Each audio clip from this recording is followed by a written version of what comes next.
Mr. Shahzaad Dalal, you're the Chairman and Chief Executive Officer of IL and FS Investment Advisors based in Dubai. Can you explain what sort of projects you're involved in at the moment? We are India's largest private equity player, and specifically in real estate, we are India's largest investor in the real estate market. We manage money on behalf of institutional clients across the world, and we have invested almost, we will be investing close to $2 billion in real estate.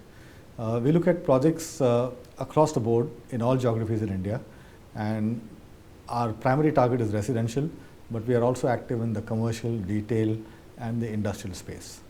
What are the sort of challenges faced by foreign investors wishing to invest in India at the moment?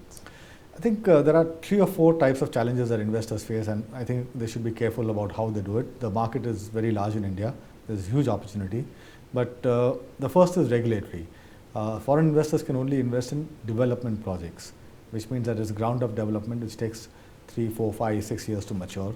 So they should be ready for that length of time of investment if they want to invest.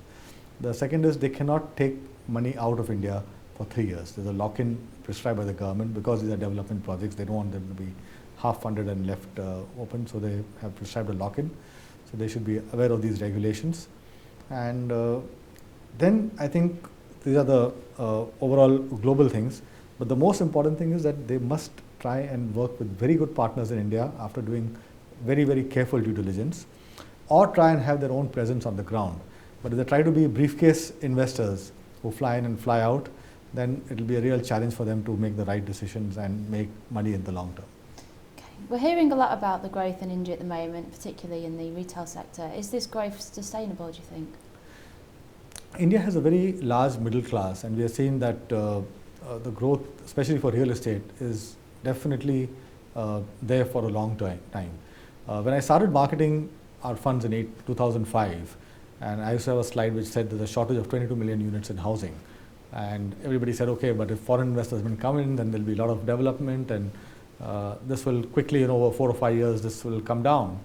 As of today, the shortage is 25 million units. So despite 5 years of intense investment from all over the world, we actually have more of a shortage today, because the number of people added to the demand side because of the increase in the middle class, because of the working class improvement, the youth coming into the market, job market, and therefore to being ready to buy a house, that has improved so much, and the availability of credit, mortgages has also improved, that there is always a demand shortfall. And I think as we keep executing more projects, we'll find that the supply, even with increasing supply, the demand, it will be difficult to keep pace with the demand. Okay. Which sectors and regions are in particular taking off in India?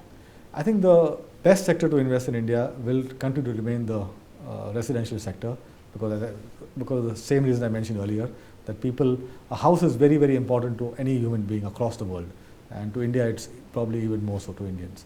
So therefore, I think that remains the best sector, but there is opportunity in retail, there's opportunity in commercial and IT buildings all over the country, because that's one of our strengths in the country, IT. And the industrial sector also has seen significant growth. So there are SEZs and other industrial parks which are possible investments. Warehousing and logistics is another area which is also looking very, very promising.